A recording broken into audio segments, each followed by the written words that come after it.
I wanted to talk some more about Storm, my Rottweiler, and Rain, my Cane Corso. We're walking this morning, and I'm gonna flip the camera. I'm going to talk about walking my dogs. So I walk them almost every day, and they're just it's a very, very necessary thing for these dogs because they've got a lot of energy and they're massive. Okay, and that's a combination that you want to be keenly aware of.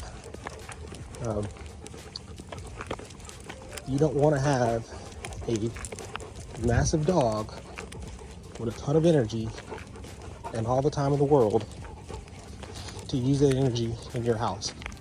Okay. This guy is 1 year old. Okay, he's my 1 year old Cane Corso. Beautiful dog, amazing dog, but he's a puppy. Okay. He's strong, he's massive, he's bigger than my beautiful Rottweiler here, who's 3 years old, Storm. But being big and strong and beautiful doesn't mean that you also know how to behave. And that's where we come into play. And so it's our responsibility as owners to know how to treat our dogs, how to train our dogs, and set them up for success. Okay. So I know it's really easy to fuss at a dog because they tore up something, they chewed on the baseboards. If you have a big dog, you know what I'm talking about. Chew on the window ledge, scratch the doors. Yeah, so this is part of the walk where they tend to have a little guest that comes and greets them every day. They're doing better, but it's taking a lot of work to get them to not be so reactive to his barking. And I'll explain a little bit of that later, how to do that. But we're not done working with being reactive to other dogs. But for now, we'll take this win where it's just we can walk past, we put up our ears, but we don't overreact to it.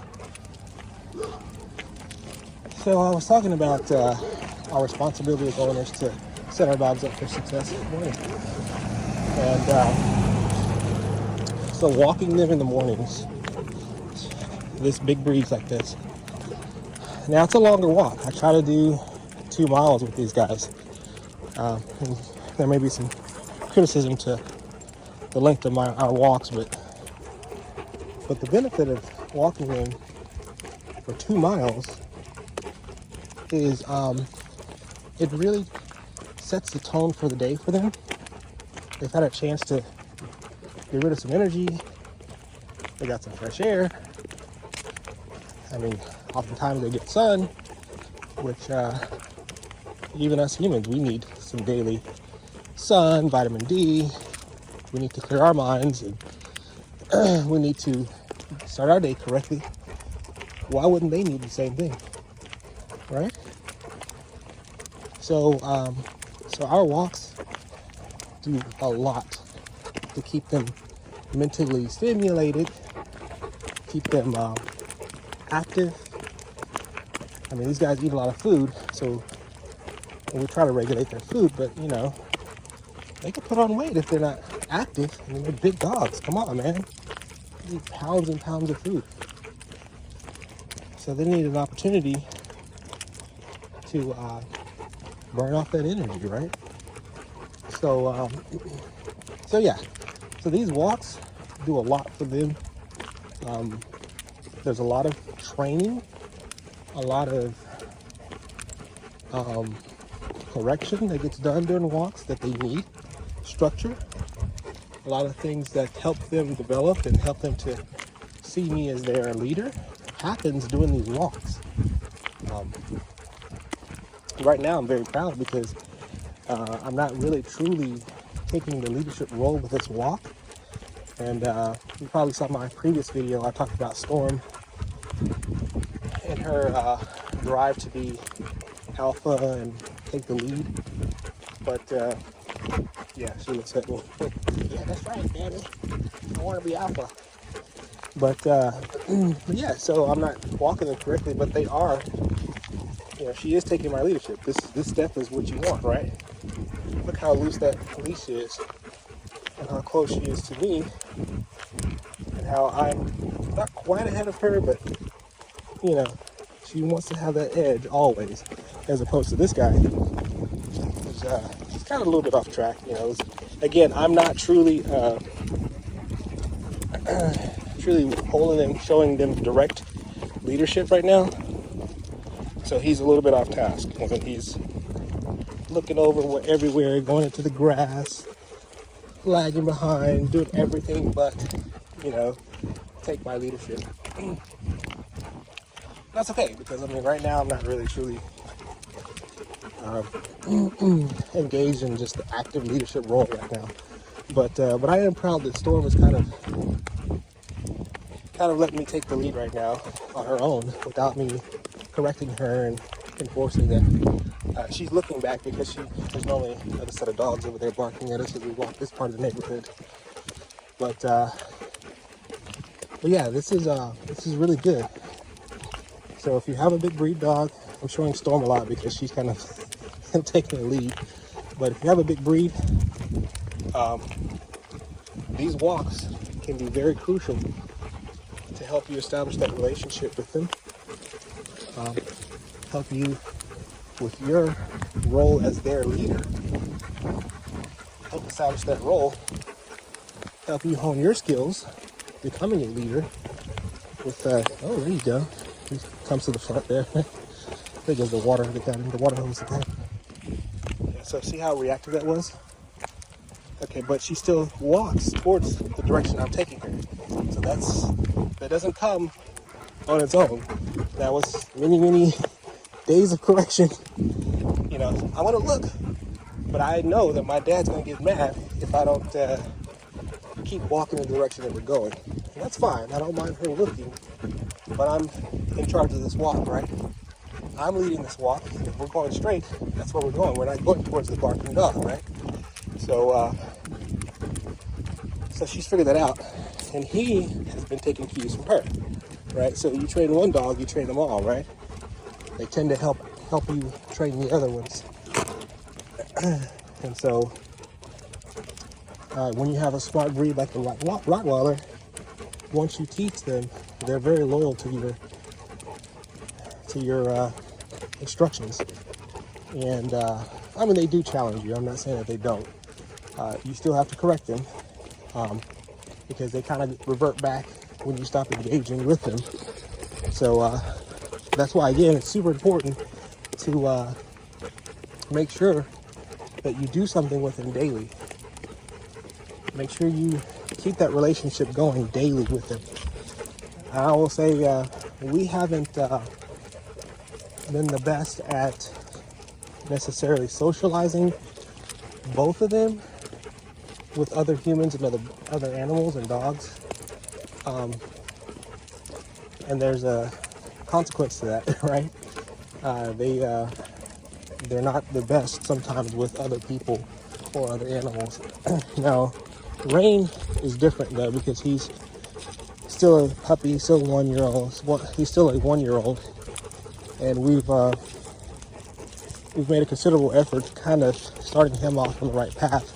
But I've noticed lately that if I don't do it enough, he starts to revert back, and he starts to, okay, here comes the dogs I was referring to earlier.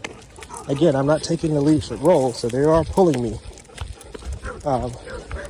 See how she's pulling that? Look how tight that leash is. Look at her stance. Look how I'm like barely walking. That's not good, right? Because I'm reinforcing that they can pull and pull me along, and it's okay because they can get what they want. So it should be a stop, correction, focus on me, break that cycle, and say, guys, I'm in control. Okay? So they're on high alert because they heard something else too. And then we start again with this time me leading, right? Up, back, See that look? She's like, oh my God, dad's getting ready to get going. Homeboy's on my side. And we're back at it, right? So it's not perfect. You know, I admit it's not perfect. And she's still kind of pulling. You see how tight that leash is? So if I wasn't on camera, I would be correcting her right now. Storm, slow down, baby. There you go, good girl. You know, they need that constant correction. I don't understand owners that have dogs, like big dogs or even little dogs, any kind of dog, and not realize that that dogs need your leadership. They need you to take the role, show them what's appropriate, show them what's not appropriate, and then follow through and reinforce it, right? Follow through, reinforce the rules that you set. That maintains that relationship with your dog as owner, leader, guidance that they need, right? And so the dogs are happier when they have boundaries, just like children, right? I know a lot of you guys probably have kids and know exactly what I'm talking about. Kids love to take, there was the old saying, you give them an inch to take a mile. Dogs do the same thing, times 10, right? Give them an inch, they'll take a mile. So you always have to be there and ready to offer correction and leadership to them. So it's all good things. And again, it's a daily thing. It's every single day. You know, as you start to see us put out more videos, in the future, you'll see us showing those techniques. I mean, they're not like some secret stuff. I'm not saying anything that you probably haven't run across, but maybe just show in practice. Sometimes we know, but sometimes we need to be shown in practice how to handle our dogs, especially bigger breeds where the consequences of not taking the leadership role can be quite dire, right? Can be quite scary. And that's one of the reasons why I've always tried my best to fulfill that role, give them guidance, give them boundaries, because I'm afraid that without that, these guys could actually do some harm to someone else or some other dog, and then I'm responsible for it. And that's not their fault. It's my fault for not doing what I was supposed to do. Oh, there we go. See, that's good. Really good. Look how loose the leash is right here. Right? I can wiggle it around. She's looking, but she's still walking in the direction I want her to walk. Good job. Good job. Yeah. Don't pull. Nope. Correction. So that correction, see that? Correction. She's back in line. His ears are up. His body language says I'm interested, but not to the point where I'm willing to step out of line to do so, right? And so her ears are down there. So she's like, whatever. Let him bark, right? She gives me a wink. I'm with you, Daddy. I'm taking your leadership. Right? Look at that. Perfect. Look at him. Perfect. Look at my foot. Right ahead of him. Perfect. So, that was good, but the dog that was barking was a German Shepherd. It's our neighbor's dog. And, there's a look back. Look back, but still go forward. So, but he's behind Fritz, and he's about, 40 yards away. And, but we are struggling and working with dogs that are walking on the street going the opposite direction. That's where we're working at, and I have to admit that's been a struggle, because they are so powerful, they are so strong that I have to use a lot of correction to keep them seated as the other dog walks by or sits down. And but in that, when you're pulling on that leash like that, when you have it tight, they're excited, you're fussing, they're fussing, the other dog is barking. You have a situation where, you know, listening to what Daddy says is kind of very low on the totem pole right now because there's way too much going on. So you need to be aware where your problem areas are. There's 5 strategies to kind of work through those problem areas. And I think for me, I probably need some help with maybe another neighbor that's willing to kind of help me do some exercises with them, where here's a dog you don't know, and probably one-on-one. Instead of both dogs like this, probably one dog at a time, so that I can focus on issuing a correction, breaking that, breaking their heightened emotions, so that they can focus on me long enough to let the other dog go by, or, you know, bark, and not lose their focus on me.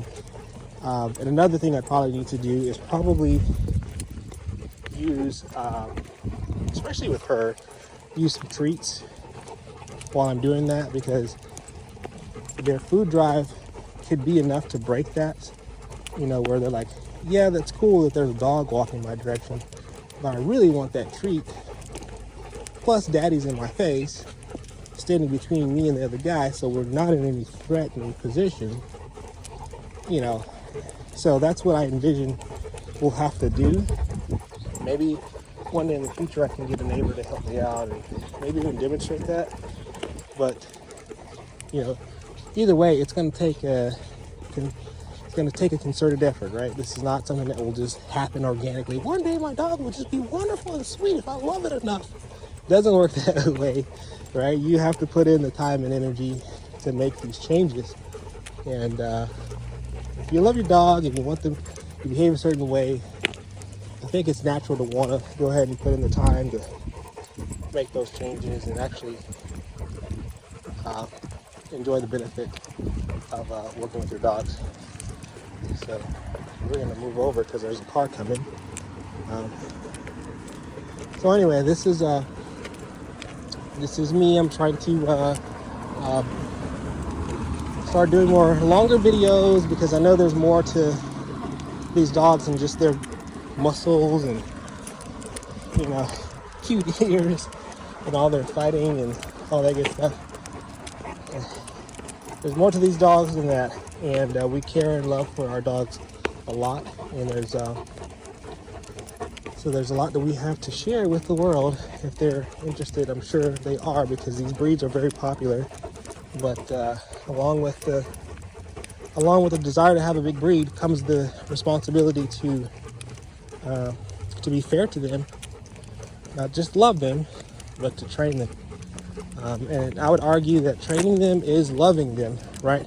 Because the last thing you need is to have a dog who's powerful and big, but doesn't have boundaries, cause a problem, and has to be put down or taken away from the owner, right? So that's not showing them love. It's weird. I know it's counterintuitive, but we live in a generation now where people don't like to play the role of parenting. If I just put it like that, this is playing a parental role, you know, even with their children. Okay, so this is our little our empty lot where our community just doesn't have anything here, so I let them usually take a break, because after walking a couple of miles, you know, they need to take a break. These again, you know, these dogs aren't necessarily meant to they're working dogs, they're powerful and everything, but they're not necessarily meant to walk and run for miles and miles without any consequence, you know.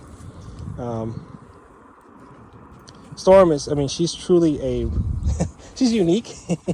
And I'll get into that a little later, because there's a lot to unpack with this dog, that there's more than meets the eye.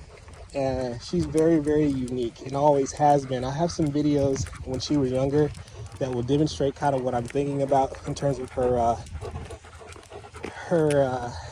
ability to tolerate sprinting and running, And so she's just very unique. There's a lot about this dog I want to share. But anyways, so I'm going to wrap this up. We're hitting the 20-minute mark, and I do want to say that there's more to our family that we are going to show, hopefully. Wifey will hopefully make an appearance and give her take on maybe how she feels about raising these large breeds. Because at the heart of this, she's the one that asked for and wanted to take on. She loved Rottweilers, and so she's kind of been the driving force for us even taking on this challenge. So I'll introduce you to her in the future, and then our daughter, who is an absolutely amazing person who cares and loves animals and has her own perspective. So she's a star in the making. She's already a star, I should say. But anyways, we have one more member of our pack at home. She's an older dog, and she clearly can't tolerate these 2-mile walks like these guys can. And she's kind of has to take it easy, so we'll take her on a quick little short walk, one-on-one, just get her legs, stretch her legs. But we have a 1-acre lot too, so she is always running around the backyard. So I'm not worried that she's not getting enough energy, and she's so trained and so well mannered. She doesn't poop or pee in the house. She goes outside. She doesn't tear anything that's not anything more than 6 inches long. She doesn't tear up. So she's a great dog. Plus we're ending up on our 2-mile walk, and I think it was 2 miles, close to 2-mile walk. We're almost home. So all right guys, we'll talk to you in the next one.